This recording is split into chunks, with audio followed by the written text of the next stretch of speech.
वलतंजुर नफ्सुम मा कद्दमत लिगद। हर आदमी ये सोच ले कि उसने अपने आगे क्या भेजा हुआ, जो उसने आखिरत के लिए जमा कराया है वो क्या है, ये गौर कर ले वो। वत्तकुल्लाह, और फिर डर जाओ अल्लाह से। इन्नल्लाह खबीरुम बिमा तामलून।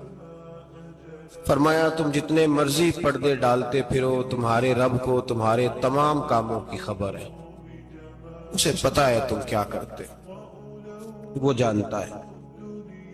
अजीज दोस्तों, बुजुर्गों और भाइयों, कुरान मजीद ने दो चीजों पर बड़ा जोर दिया है। एक अल्लाह को मानना, और अल्लाह को मानने का मतलब है नबी पाक को भी मानना। अल्लाह को मानने का मतलब है किताबों को भी मानना, कुरान पाक को भी मानना। लेकिन दो बातें आपको ज्यादा मिलेंगी, एक ईमान, और उसके बाद सबसे ज्यादा जोर है ईमान बिल आखिरत पर। आखिरत को मानो। वमिनन नासि मन यक़ूलु आमन्ना बिल्लाहि व बिल यौमिल आखिर व मा हुम बिमुमिनीन।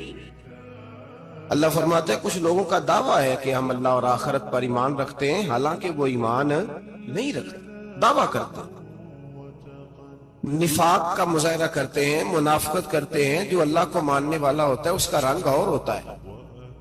जिसको पता होता है क़यामत के दिन अल्लाह के हुजूर खड़े होना है, उसके अमाल ये नहीं मानते। कहते हैं हम मानते हैं, पर मानते, दावा है कि हम मानते हैं आखिरत को भी और अल्लाह को भी, पर नहीं मानते। क़यामत कायम होना जरूरी है।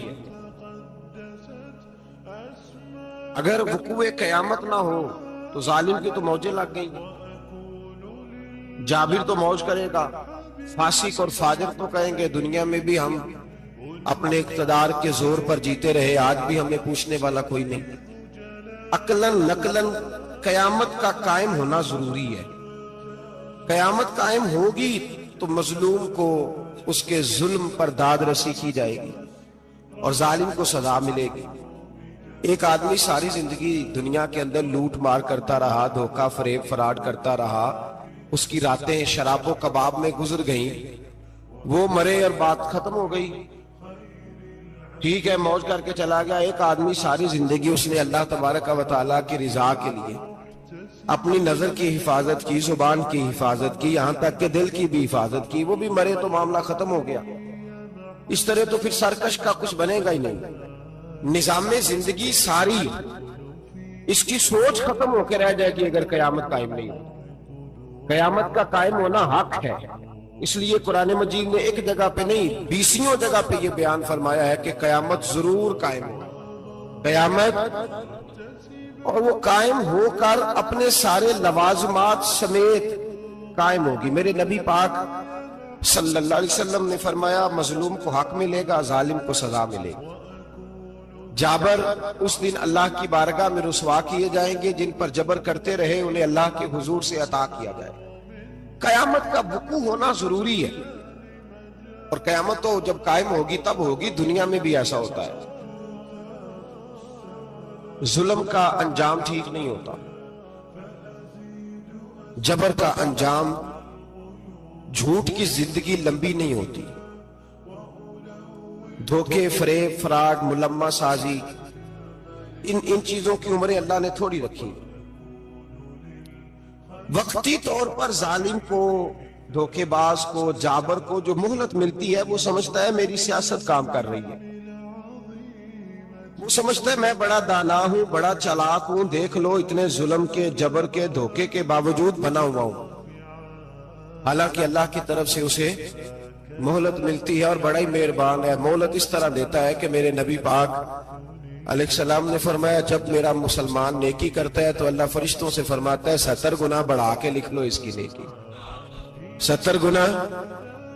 और जब गुनाह करता है तो अल्लाह फरमाता है ठहर जाओ, अभी लिखना ना, इसे टाइम दो। या अल्लाह कितना? फरमाया 24 घंटे तो दो, हो सकता है तौबा कर ले। ये उसकी मेहरबानी है। अब वो जो अल्लाह ने मोहलत दी है ना कि शायद तौबा कर ले, लोग समझते हैं मेरी चालाकी की वजह से निजाम सेट चल रहा है, मैं बड़ा तेज हूं, 2 4 5 बातें बोलता हूं सब सही हो जाता है। लोग उसको अपनी दानाई समझ लेते हैं, हालांकि वो अल्लाह की तरफ से فرعون نے کئی 100 سال حکومت کی اور اس طرح اس نے ظلم کیے کہ لاکھوں اور ہزاروں بچے قتل ہی کرا دیے. 12,000 عورتوں کے پیٹ میں حمل تھا اس نے ضائع کرا دیا. جب حضرت موسیٰ علیہ السلام اپنی قوم کو لے کے نکلے، راستے میں دریا آ گیا، فرعون پیچھے لگا ہوا تھا. وَإِذْ فَرَقْنَا بِكُمُ الْبَحْرَ فَأَنْجَيْنَاكُمْ، اللہ فرماتے تمہارے لیے میں نے دریا کو پھاڑا اور تمہیں نجات دے دی. وَأَغْرَقْنَا آلَ فِرْعَوْنَ، اور فرعون کو غرق کر دیا. وَأَنْتُمْ تَنْظُرُونَ، تم کھڑے دیکھ رہے تھے. اب جب حضرت موسیٰ دریا کے کنارے پہنچے تو فرعون بھی پیچھے آیا. فرعون لوگوں سے کہا کرتا تھا کہ میں کہتا ہوں تو دریا چلتا ہے، میں کہتا ہوں تو ہوائیں آتی ہیں، میرے حکم کے پابند ہے سارے. جاگ رہے نا آپ حضرات، غور فرمائیے گا بات پر. دعویٰ تھا اس کا کہ میں کہتا ہوں تو نظام زندگی چلتا ہے. اب جب دریا کے کنارے پہنچی حضرت موسیٰ علیہ السلام تو اللہ نے حکم دیا کہ آپ عصا ماریں. جناب موسیٰ نے عصا مارا، 12 رستے بن گئے. اب حضرت موسیٰ کی قوم گزر رہی تھی تو فرعون سے پوچھنے لگے کہ تو کہتا تھا میرے حکم سے چلتا ہے، تو وہ تو حضرت موسیٰ نے ڈنڈا مارا ہے تو رستہ بن گیا ہے. باز نہیں آتا انسان باز بنے بڑے ہیں اس کے پاس. بڑی دلیلیں ہیں، جھوٹ سچ بول کے اپنے آپ کو مطمئن کرتا ہے، آخر دم تک تبدیل ہونے کو تیار نہیں ہوتا. دلیلیں گھڑتا رہتا ہے، بناتا رہتا ہے، شور کرتا ہے جان بوجھ کے. بھئی تو کہتا تھا میرے چلانے سے چلتا ہے، تو باز ابھی بھی نہیں آیا. کہنے لگا میں نے ہی حکم دیا ہے کہ ذرا پھٹ جا، مجھے یہ زندہ چاہیے. باز رسی جل گئی، بال کہنے لگا میں نے ہی کہا ہے دریا کو کہ یہ مجھے زندہ چاہیے، میرے بھاگے ہوئے ہیں تو اس لیے پھٹا ہے، تو آؤ میرے ساتھ دریا کراس کریں. تو پتا تو ان کو بھی تھا نا، جتنا تو رب بنا ہوا ہے پتا تو تھا، سارے جانتے تھے. کہنے لگے تو پہلے کراس کر، اگر تو بچ گیا تو ہم بھی پیچھے آتے ہیں.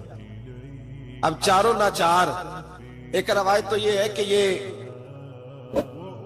جب خدائی کا دعویٰ کرتا تھا نا، تخت پہ بیٹھا ہوتا تھا، تو ایک دن حضرت جبریل آئے اس کے پاس انسانی شکل میں. تو کہنے لگے میں بڑی دور سے آیا ہوں تو ایک مسئلہ پوچھنا تھا. کہا پوچھو. کہنے لگے ایک غلام تھا کسی بادشاہ کا، تو بادشاہ نے اسے تھوڑی دیر کے لیے ایک علاقے کی سربراہی دے دی.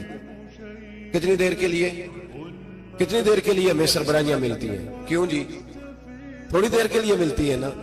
تھوڑی دیر کے لیے سربراہی دے دی ایک غلام کو. ذرا بات کو سمجھیے. حضرت جبریل پوچھتے ہیں، کہتے ہیں سربراہی مل گئی. اب وہ مالک ہی بن کے بیٹھ گیا ہے، وہ بات ہی نہیں سنتا. اس کو تھوڑی دیر کے لیے بنایا تھا، وہ تو خدائی کا دعویٰ کرنے لگا ہے. آپ بتائیں اس کا انجام کیا ہونا چاہیے؟ یہ مسئلہ پوچھنے آیا ہوں. تو فرعون کہنے لگا اس کا انجام یہ ہے کہ اسے پانی میں غوطے دے دے کے مار دو. انجام کیا ہے؟ بولیے کیا انجام ہے؟ کیا انجام ہے جی؟ پانی میں. اللہ اکبر، اپنی سزا تجویز کر رہا ہے. اس کی سزا کہ اسے پانی میں غوطے دے دے کے مارو ظالم کو. اسے تھوڑی دیر کے لیے بنایا تھا اور وہ چھائی گیا ہے، قبضہ ہی کر گیا ہے. حضرت جبریل کہنے لگے جی آپ لکھ کے دے دیں گے؟ کہنے لگا لاؤ لکھ دیتے ہیں. لکھوا لیا. جناب جبریل رکا لے کے تشریف لے گئے. اب جب فرعون دریا میں آیا نا تو اللہ نے حکم دیا مل جا. جب دریا ملا چیخنے لگا تو حضرت جبریل آئے، کہنے لگے تیرا ہی فتویٰ ہے، یہ تیری سزا ہی ہے نا. ہم بھی بڑی سزائیں تجویز کرتے ہیں. یہ جھوٹا ہے جی، اس کا تو فلانا علاج ہونا چاہیے. تو اگر تو جھوٹ بولے تو یہ فلانا بڑا جاور ہے جی، اس کے ساتھ اس طرح ہونا چاہیے. تو اگر تو یہ کام کرے تو جو سزا تو لوگوں کے لیے تجویز کر رہا ہے تو اپنے بارے میں بھی سوچ. اب جب غوطے آئے نا، آخری وقت دیکھا وہ فرعون جو کہتا تھا میری مرضی سے دریا چلتا ہے. علامہ ساوی نے تفسیر ساوی میں لکھا ہے تڑپ کے رونے لگا. جب یہ مزاج ہے، ایک دفعہ اوپر آتا ہے آدمی جب دریا میں جاتا ہے، اوپر آیا تو چیخنے او میرے حواریو خدا کا واسطہ مجھے بچاؤ. کہنے لگے تو کہتا تھا میری مرضی سے چلتا ہے. بے بسی ہے، تڑپتا ہے، روتا ہے. وارث شاہ مان کری نہ وارثہ دا، رب بے وارثہ کر کے مار دائی. تڑپ رہا ہے، چلا رہا ہے، کوئی مدد کو نہیں پہنچتا. اب جب آخری غوطہ آیا تو کہنے لگا آمنا میں رب موسیٰ و ہارون، میں موسیٰ کے رب کو بھی مان گیا، ہارون کے رب کو بھی. اللہ نے فرمایا نہیں، اب تیرا ماننا قابل قبول उस वक्त मानना था जब तुझे मोहलत दी थी, जब तू जवान था। बुढ़ापा आता है, बीमारी आती है, जवान आदमी बीमारी का शिकार होता है तो कहता है या अल्लाह एक दफा सही कर दे, मैं सारी पढ़ा करूंगा, एक दफा ठीक कर दे, मैं मस्जिद में रहूंगा, मैं अगले साल इत्काफ भी करूंगा, मैं सारी तरावियां पढ़ूंगा। तो उस वक्त पढ़नी थी जब तुझे मोहलत दी थी, उस वक्त पढ़ना था जब अल्लाह ने तुझे आसानी दी, जिंदगी दी। अगला वक्त ये हाल एक का नहीं हुआ। नमरूद को देख ले, हजरत इब्राहिम अलैहिस्सलाम को कहता था मैं रब हूं। आपने फरमाया रब तो वो है जो जिंदा करता और मारता है। एक मौत का कैदी बुलाया, कहने लगा हाँ भाई कितने दिन रह गए थे फांसी में? कहने लगा जी परसों होनी थी। कहा जा तुझे आजाद किया, लो मैं भी जिंदगी देता हूं। एक बेगुनाह आदमी को पकड़ के कत्ल कर दिया, कहता मैं भी मारता हूं। हजरत इब्राहिम अलैहिस्सलाम कहने लगे तू तो बेवकूफों जैसी दलीलें दे रहा है, चल इस तरह कर, मेरा रब सूरज मशरक से निकालता है, तू अगर रब है तो मगरिब से निकाल के दिखा। अब दलील का जवाब कोई नहीं था तो कहने लगा पकड़ो और आग में डाल दो। अल्लाह के नबी को आग में डालने वाला, यहां एक मच्छर बैठा है, 400 साल हुकूमत की और खुदाई का दावा किया। यहां मच्छर बैठा था, छींक आई तो मच्छर अंदर चला गया। पहले दरबार का अदब यह था कि जो आए सजदा करे। अब उसके सर पे कोई चीज मारता था तो उसे सुकून होता था, मच्छर थोड़ी देर के लिए उसका दिमाग छोड़ता था। ओ भाई ये इस धरती पे अल्लाह ने लोगों को नजारे दिखाए और हमें समझाने के लिए दिखाए, हमें तफक्कुर की, गौर की दावत दी कि देख लेना, अपने अमल को परखना। तुम्हारे अमल हजरत मूसा के फरमाबरदारों जैसे हैं, जनाब इब्राहिम के फरमाबरदारों जैसे हैं, या बन के बैठ गए हो? अब दरबार का अदब यह है, बेबसी का ये हाल है कि जूते लटकते हैं दरबार में, जो आता है जूता खींचता है। और अदब यह है कि 10 जूते नमरूद के सर पे मारो, और 400 साल जूते लगते रहे। रोता था, जो आदमी आता था मिन्नतें करता था, कहता था कहीं से कोई दवाई मिल जाएगी। पागलों जैसी जिंदगी गुजारी, पागलों जैसी सख्त। वो तो हिसाब, वकूए कयामत तो हिसाब होगा ही। यहां लोग पागल होके मरते हैं, माज़न नफ्सियाती मरीज होके मरते हैं। यहां आखिरी वक्त इतना सख्त आता है कि दुनिया मौत की दुआएं मांगती है। मेरे भाई जब इंसान जुल्म करता है तो भूल जाता है कि शायद मुझे पूछेगा कोई नहीं। जब वो ज्यादती करता है तो भूल जाता है। जब वो किसी का हक खाता है तो वो कहता है शायद इसका तो वारिस ही कोई नहीं जिसको मैं लूट रहा हूं। लेकिन जब अल्लाह की पकड़ आती है, हज्जाज बिन यूसुफ जालिम था, उसने अच्छे अच्छे काम भी किए थे। कुरान पाक पर जेरे ज़बरे आराब हज्जाज बिन यूसुफ ने लगवाया। मोहम्मद बिन कासिम को हिंदुस्तान सिंध के इलाके फतह करने भी हज्जाज बिन यूसुफ ने भेजा था। सारी खूबियां अपनी जगह पर, जालिम बहुत बड़ा था। किसी आदमी ने उसके सामने कोने की तरफ मुंह करके साथ वाले से बात करनी तो कहने लगा मेरे खिलाफ किया, इसको ले जाओ, 2 टुकड़े करके वापस ले आओ। तूती बोलता है ना इक्तदार, जब किसी के हाथ इक्तदार होता है ना, वो चाहे एक घर का ही क्यों ना हो, वो 10 बंदे फैक्ट्री में काम करते हो और जो उनका मालिक होता है वो कहता मैं मालिक हूं, मुझे मानो। जब तू साहिब इक्तदार होता है ना, जब तू सुसर बन के बैठता है और किसी गरीब घर की बहू आती है 2-4, तो कहता मेरा इक्तदार होना चाहिए। जब मैं खांसने लगूं तो हर आदमी के हाथ में टिश्यू पेपर होना चाहिए। जब मैं बोलने लगूं तो बंधे हुए हाथों से हर आदमी जी जी करता हुआ खड़ा होना चाहिए। जिस आदमी का, और ये काम बहू भी करती है कई दफा, वो भी कहती है कि तुम्हें पता नहीं मैं कितना लंबा चौड़ा जहेज लेके आई हूं। जब मैं सोने के लिए अपने बेडरूम में जाऊं तो खबरदार बूढ़े बाबे को इजाजत नहीं कि वो खांसे। अम्मा को चाहिए कि अगर उसको बड़ी सख्त प्यास भी लगी है तो मेरे सोते सोते बावर्ची खाने में बर्तन ना खटखटाए। जो जहां भी जिस स्टेज पे भी बैठता है वो कहता है कोई नहीं मुझे पूछने वाला, मैं मुतले को लेनान हूं। जवान बूढ़ों का मजाक उड़ाते हैं, समझते हैं शायद कभी बूढ़े नहीं होने, मजाक उड़ाते हैं। तंदुरुस्त लोग बीमारों का मजाक उड़ाते हैं, शायद कभी बीमार नहीं होना। हज्जाज बिन यूसुफ जालिम था, जुल्म करता था, ज्यादती करता था। हजरत सईद बिन जुबैर एक ताबी बुजुर्ग थे, इतने बड़े बुजुर्ग थे कि सारी रात नमाज पढ़ते थे, सारा साल रोजा रखते थे। एक दिन उन्होंने मिंबर पे बैठ के कहा कि हज्जाज जुल्म से बाज आ जाए वरना अल्लाह की लाठी बड़ी बेआवाज है। अल्लाह की लाठी, इसका क्या मतलब होता है? اس کا مطلب ہے جب رب کی لاٹھی چلتی ہے تو اس کی آواز جی اس کا پہلے کوئی پیغام وہ پہلے اعلان نہیں کرتا کہ تگڑے ہو جاؤ لاٹھی چلنے لگی ہے. لاٹھی چلتی ہے پر اس کی آواز سمجھ آ رہی ہے میری بات کی. جمعۃ الوداع کے لیے تشریف لانے والے احباب خاص غور فرمائیے گا.